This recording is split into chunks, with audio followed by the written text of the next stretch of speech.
Good. How are Excellent. I'm you? sorry. I'm good. I almost tripped over the mix-up in show. I got another show, and I almost called it this show. But that's only because we love you, and we're all talking humans, and we're talking relationships and people, and leadership and culture. And Mike, you and I have been chatting a little bit about, not a little bit, a lot about sort of what it's like to run organizations, right? So with people and cultures and stuff. And, we've had our own opinions on what it's like sort of working with teams and stuff like that. But I think you would agree it's still a massive challenge when it comes down to people and sort of bringing people back into this more social environment, right? Yes, it reminds me of COVID Right. because Yeah. COVID was happening. No one knew what the hell to do, and they made stuff up as they went along. And I think now we have companies want the people back. The people don't want to be back. Some people are going back, not going back, and I think everyone's kind of trying to make it up as they go along. But that's just my little opinion. We have an expert with us today, Karen Scott, SVP of People Oh. Culture and friend of Greg. So we're going to get into it with some data points and some real experience from Karen. Absolutely. Well, on that note, Karen, welcome to the show. Nice to see you. Why don't you give us a little bit of an introduction for, not for us, but for the audience? Yeah. Well, great to see you too, Greg. And thanks for having me, Greg and Mike, to the show. It's, I love talking about people and culture. So, this is a good moment for me. So yeah, I work at Softchoice, and we're an organization that helps our customers ensure that they've got the right technology, and that we help them ensure that they can implement it the right way and do their best for their customers. I lead the people and culture organization, and that has been awfully interesting in the last 3 years, and keeps getting more and more interesting as the world of work continues to evolve and change in this new era of hybrid work, which I'm pretty sure is here to stay. So happy to be here. Thanks for having me. Well, on that note, you've been in people and culture before it was even called people and culture, right? I mean, you've been living in this world forever. Well, maybe not forever, Greg. Not forever, absolutely. I feel like I've been in my career forever sometimes, but it's a completely different world of HR and people and culture, and even the world of mental health and stress, and just the world that we live in today. And an organization doesn't operate well without people. I mean, obviously, quite simple. We need people. And once upon a time, and Mike, you and I have spoken a lot about this, like the office was like the village. This is what we went to. This was the community. This was our social life. This was how we interacted, where we built friendships, where we built connections. Karen, you and I have built a friendship over the years through work, right? Yeah, So absolutely. could you imagine if we've never actually gone out for lunch, or we've never actually, worked together in a room? It would be very different. And I think that's the time we're living in now. So companies are struggling with this, which is, how do we get people back into the office? And you and I were chatting a little bit about this the other day, and you brought up some of the things that Softchoice is doing, right? The game plan you have for individuals, the game plan you have for teams. Why don't you give us a little bit of an overview and walk us through that? Yeah, it's hard. I'll tell you that as a leadership team, we struggled because you see, what's going on in so many of the large organizations out there, and whenever you hear someone say, "Well, we're going to mandate you to come back to the office," like that doesn't feel very good. And there's lots of news about that, and lots of organizations that are trying a variety of things, and because there's no playbook right now. This is new. This is new roads. The new trails are blazing. And so the approach that we've taken is an approach around how we think about work at Softchoice. And we think about it we call it work your way. And the idea is that if you think back to, true flexible work styles, that's kind of what that's all about. And in February, when we were all still essentially, not really going back into any kind of office, we introduced this to individuals and said, look, we think it's really important that you work your way. That means you have flexibility of when you start, when you end. Please ensure you take breaks. How do you manage your life, your work life, and your home life? And so we took that approach in February, and it's gone really well. And it wasn't just, hey, do whatever you want when you want it. It was with guardrails, with a program, with support to leaders. It was about creating that conversation with your leader about how you want to work and what works best for you. So now, fast forward a few months as we're starting to come back, the offices are opening, and guess what? Very few people are going back into the office, even though they're open, the doors are open, come on back. We've got great technology, and 30% of the population is going back in, and they're going back in sporadically. And we say, is there an opportunity to drive those relationships, Greg, that you talked about, to be, to help collaboration, to help manage stress? Because the problem statement for us was not, we need better productivity. And productivity's been great. It's been excellent. People are working really well. So we've taken the concept of work your way and said, hey, this is about teamwork your way. How do you work better together as a team?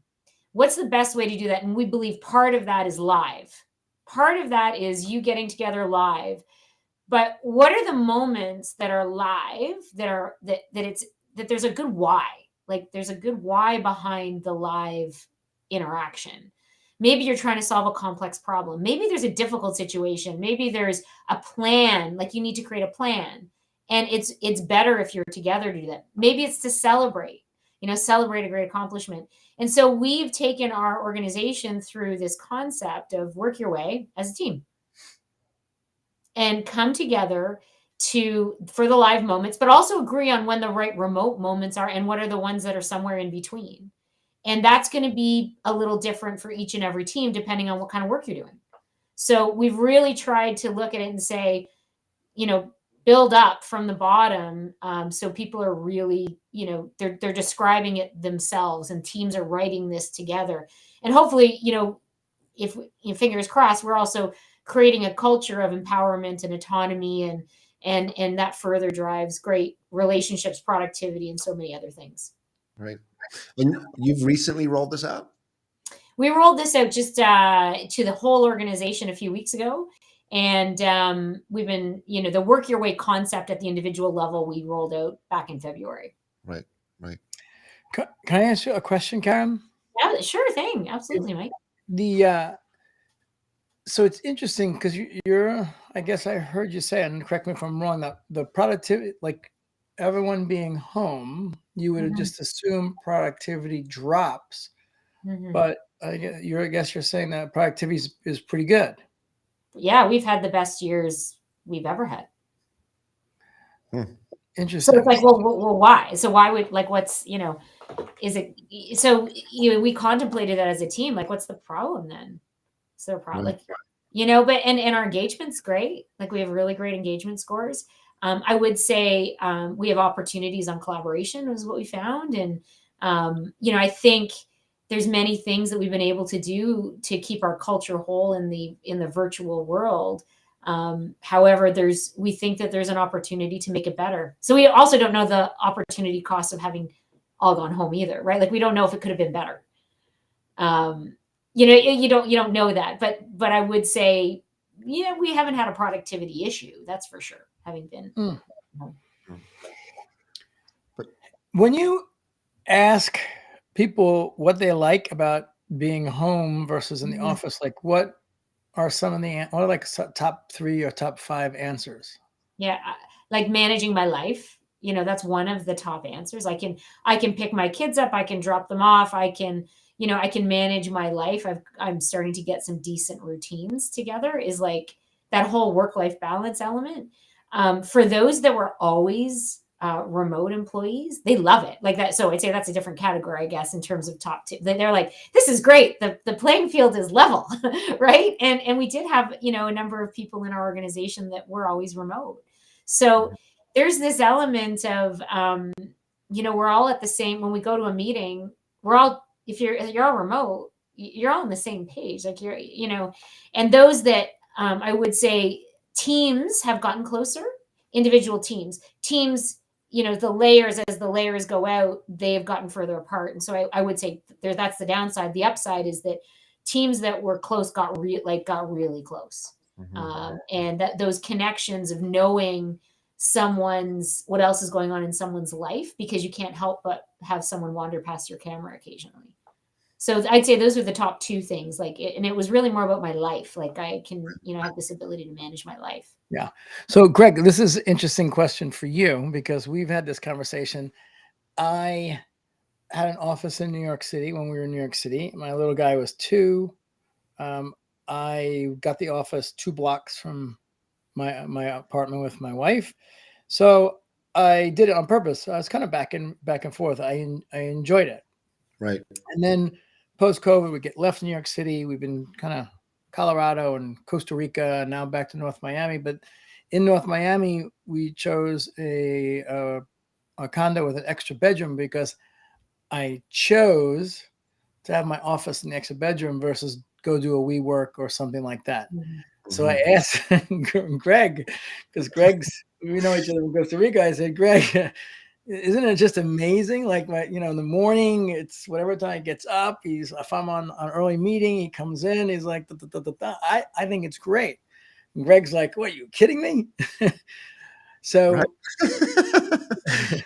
Yeah, I love an office. For me, I'm the opposite. But go on, Mike. What was the question going to be? Yeah, so it's interesting because what Karen's saying is that there's a large percentage of people that, if you think about now in hindsight, you get out of college, you get a job, it's like your life's almost a few silos. Mm-hmm. It's a morning silo post your commute, whatever that tube looks like. Then it's your commute, which really sucks for everybody. I don't know anyone likes commuting. Then it's your work tube, and then it's your commute home tube, and then it's whatever you got left. And of course, your weekend warrior tube. Right. It's kind of depressing if you think about it like that. It's very depressing. And you know what you're talking about? You're talking about the traditional work-life balance sort of model, right? Which is, the perception of work-life balance was almost 50-50, right? Or even it was like, well, I'll work this many hours and then I'll take this many hours off. It was like, but someone shared the other day, and I thought it was an interesting concept, which is we've had that wrong. The exercise is to have a balanced life. And whatever your sort of focus and objective and needs are in life, it's about having that balance, right? I know, Mike, being a father and a parent to you is like, one of the most sacred things. I mean, this is probably in your priority list. I would assume in the top 3, if not the top 1, right? That doesn't mean I don't love my kids. Don't get me wrong. I don't want to say this, but for me, it's my priority to be at home and see the kid in the morning is not it, right? That doesn't mean that I don't want to have time with my kids and I don't want to have that sort of, playtime and stuff. And I think living in Costa Rica has really much afforded that. But I love the office, man. I really do. I find it's intentional. Although, Karen, the other day you said my office is in the worst place in Toronto. I'm like, no, it's not. You just said, well, I got an office right down from a place. I'm like, well, that's what I have in Toronto. Like where I live, my office is right down the road. So for me, it's easy to get to, and it's a place to go and sort of just think differently, I think. But here's something interesting. Maybe you could jump on this, Mike. I was sharing this with Karen. I'm thinking about giving up my office in Toronto. Mm-hmm. Well, that you wouldn't be the first company to take the second most budgeted line on the expense balance sheet and eliminate it.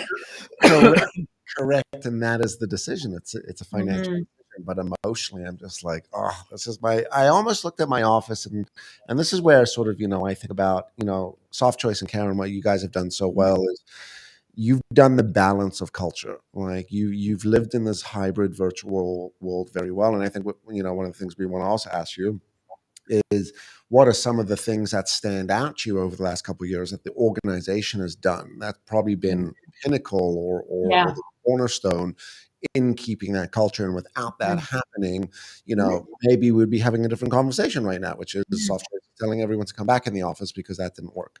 Yeah. But for me, my office was always this place to go and create and be with people and generate ideas and work and accomplish things. So that's just my frame of reference, right? But let's come back to that question, Karen. I mean, what do you think and I know your team is extraordinary, so it's not just your team as well. What have you done, that's really made the difference in keeping culture alive over the last couple of years. Yeah, part of our culture, we have a coaching culture. It's called it's human and inspiring coaching. And the idea is that you're human, that you're talking to a human, and that you're trying to coach a human. And then at the same time, you're trying to inspire them to do, to be the best person that they can in whatever it is that they're doing. And so we think about that and reflected on that model. There's a couple of things that were going on during the pandemic. One was no one knew what was going to happen. So what we tried to do as much as possible was create an environment where we told our people sometimes every 2 weeks, getting the executive team on the phone in front of the organization. We answered questions. We also told them what we were doing. This is what we're doing. This is why we're doing it. This is what's happening. And just, that constant communication. So that first year, I would say we really over communicated and supported our leaders to say, look, we know that this is stressful. We know that there's, part of what's going on is the fact that none of us have control over the situation outside of our homes and our lives. So what can we do to help you with that and help you manage through that period of time to give you some of that control? So trying to help just ensure that people understood where we were going, what we were doing, what our plans were, and answer questions along the way. So we made ourselves very available, although it was remote, very available. Can I ask you a quick question? Yeah. When you make yourself available like that, do people actually take you up on it? Yeah, they do. They do. I will tell you, they do for sure in the town hall style meetings we were doing, because we couldn't answer the questions that we got. Like, we got too many. We get 150 questions in a session. And so yes, it was an active dialogue.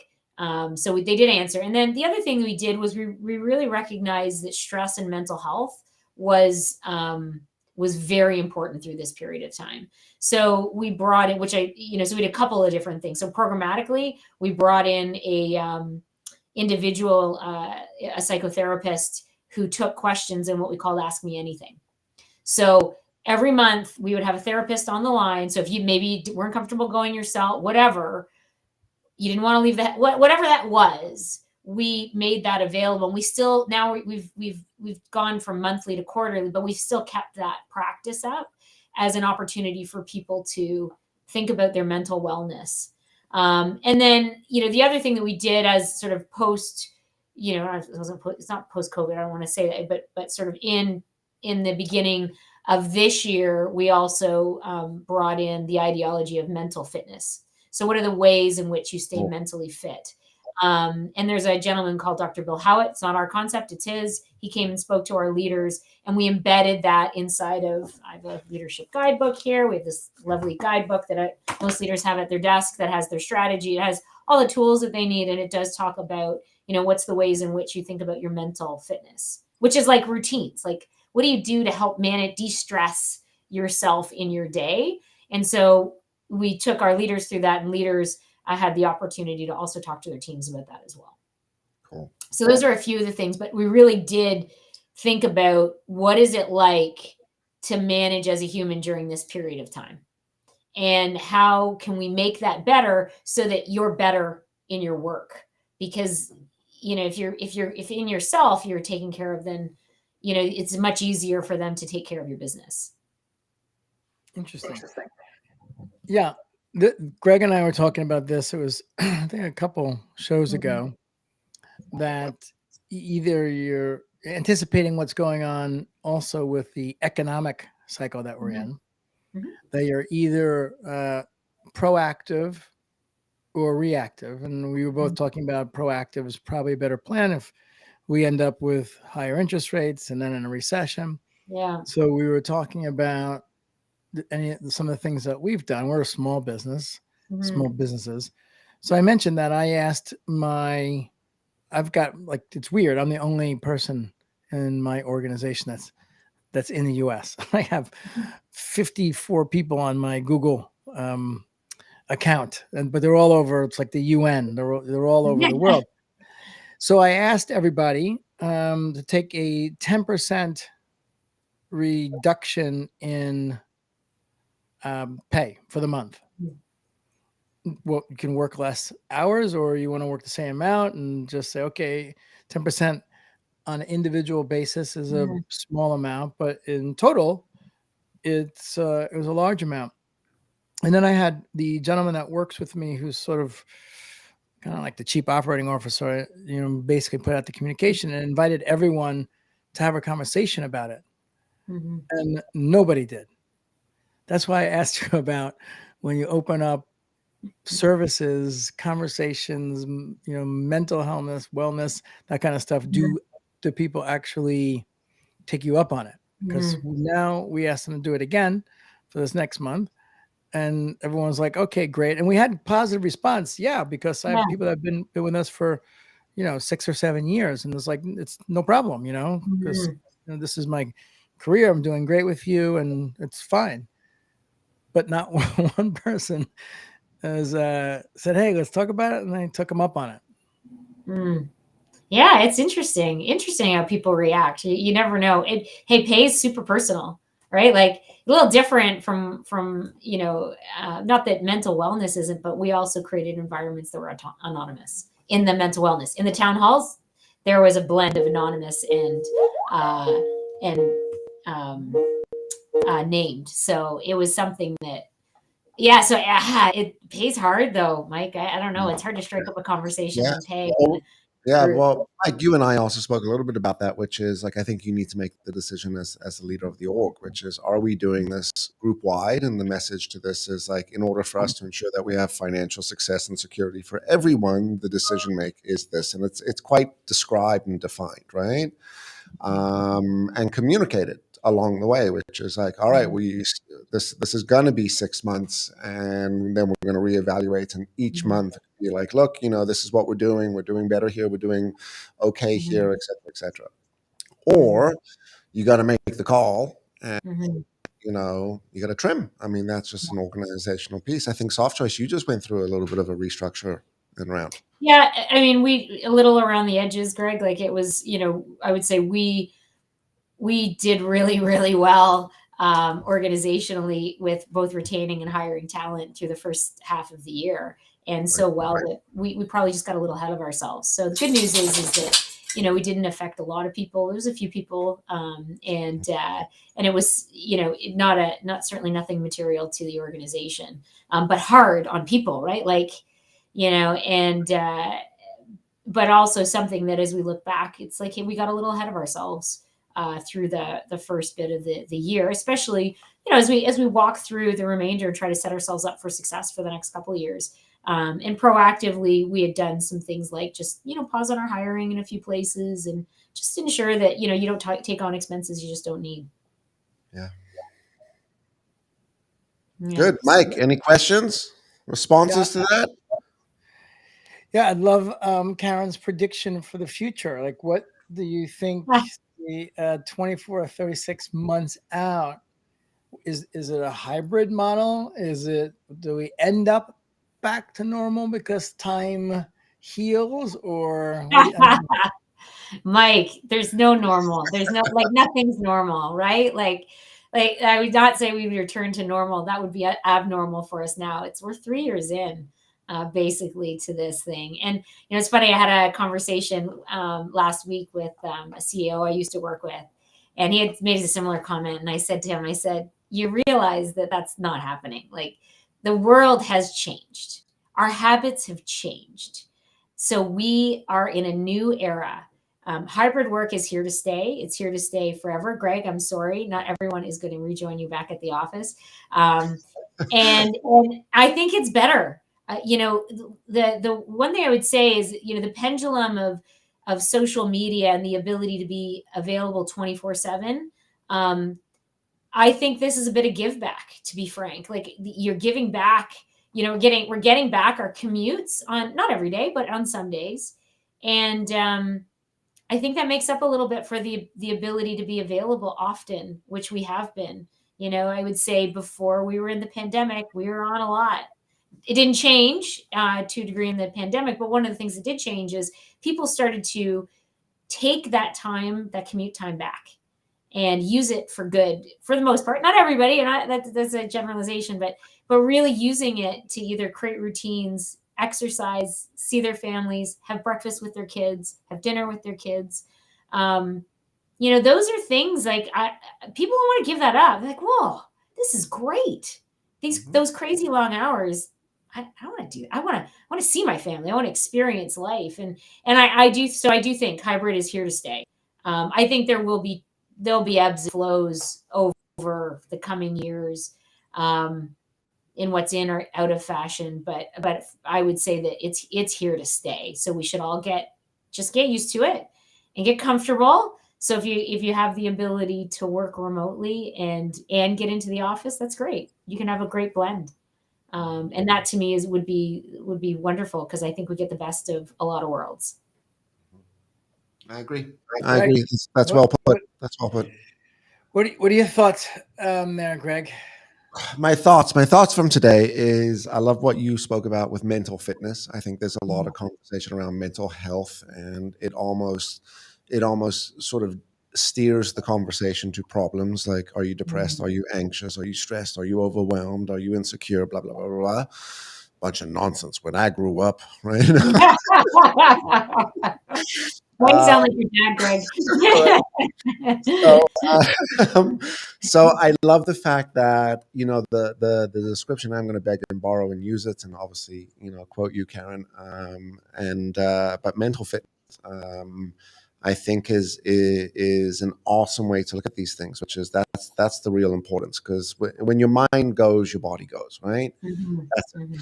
An athlete's mind goes before their body does, the mountain climber, et cetera, et cetera. I think the other side is I am going to give up my office. Thank you. I hope your team's good with that. Right. Well, the team's been having the same conversation with me for a while. I think the only reason we still have the office is because of my own selfish need to have the space. It's been my working space, right? And maybe that's what we'll turn it into. Is it won't be an office anymore. It'll be Greg's magical workshop. And work from there. And then, of course, really sort of it's insightful what you guys are doing, because, the other thing that I really just sort of heard and took away was, people they were replying to emails at 8, 9, 10 o'clock at night, which was the normal. And probably part of that was because of that kind of commute each day, in some cases could be 90 minutes to 2 hours. So people would run home and, you would have crunch time with the family, and you would sort of completely focus into that. And then once ideally call up the kids went to bed, you would then sit down and be like, all right, well, let me catch up on all those emails that I didn't get to send because I was traveling to and from the work. And maybe that's where sort of giving that time back, and people were so connected before that it's good. So really interesting, Karen. Really, really, really interesting.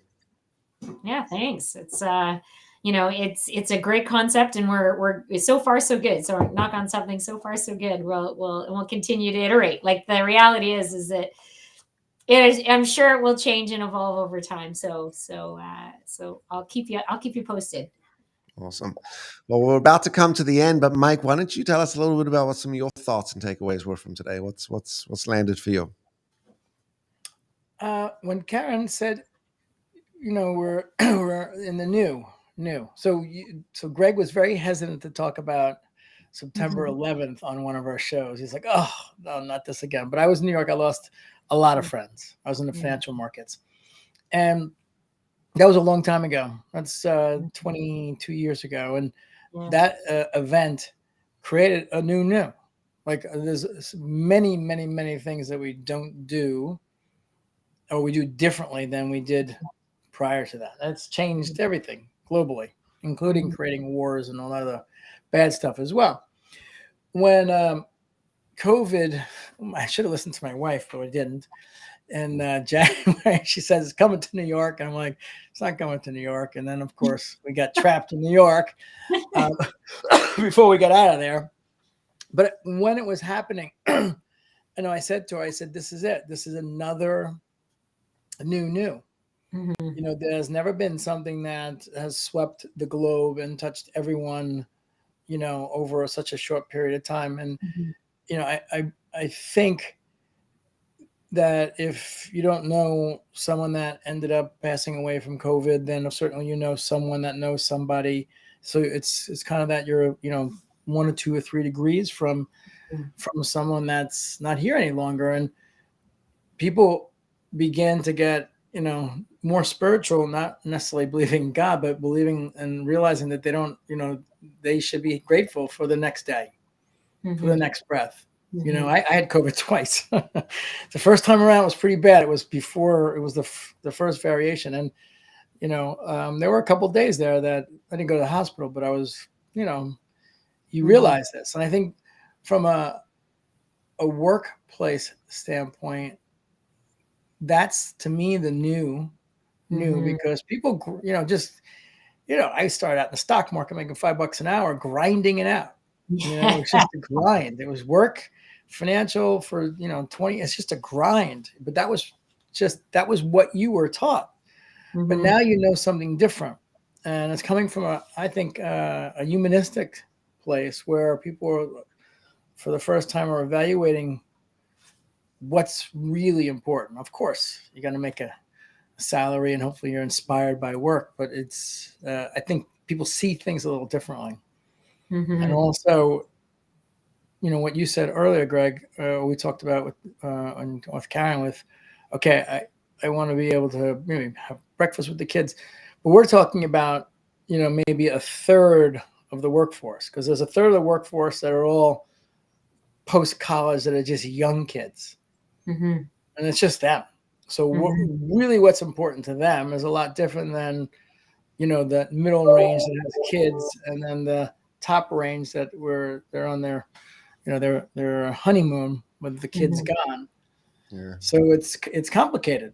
I never looked at it like breaking it up like that from a population standpoint, which is, hey, there's a certain percentage which don't have kids and stuff. Yeah, that's a whole nother conversation, right? Which is a lot of conversation. I mean, we can talk about that. It's a good one. It's there's, again, this is why it's at our organization, it's team based. It's bespoke to the teams that are out there, because they all have different people on their teams that have different needs. Cool. Very cool. Very, very, very cool. Well, we are here talking humans, right, every week. And Karen, thank you so much for joining us today. You are the first inaugural guest. So, a round of applause. I think we got magic pixie music for you as well. Where's my unicorn? Don't push that button. Well, thank you very much for having me. It's fun to talk about this stuff, and it's fascinating because it changes all the time, and I'm sure that we'll continue to see it evolve and grow. So thank you very much for having me today. Yeah, awesome. Well, just hearing your best practices is amazing. Mike, why don't you sign us off, my friend? Oh, did our sign off that we're going to say every show now? Did I? Yes, it was like this is what happens when you work with someone who's ADD. I probably did. Okay, here it is. Thank you very much for joining Link Tank. It's a Link Tank, a Talking Human. I did it again. Talking Human. It's a show about conversations, work, spiritual, and all different types of things. So join us weekly. There we go. You're doing good. You're doing good. Yes, that's the script to sign off with, but we'll rehearse it for the next show. But great conversation today. And to all the audience, if you like this, subscribe, share, post, and be amazing. Yes, and comment and put it in the conversations, because we're going to be there post the replay, and that's where most of the views come. And let Karen know what you think, and Greg or myself. And it's a pleasure. Karen, great. Thank you so much. Thank you. Over and out. Ciao, everyone.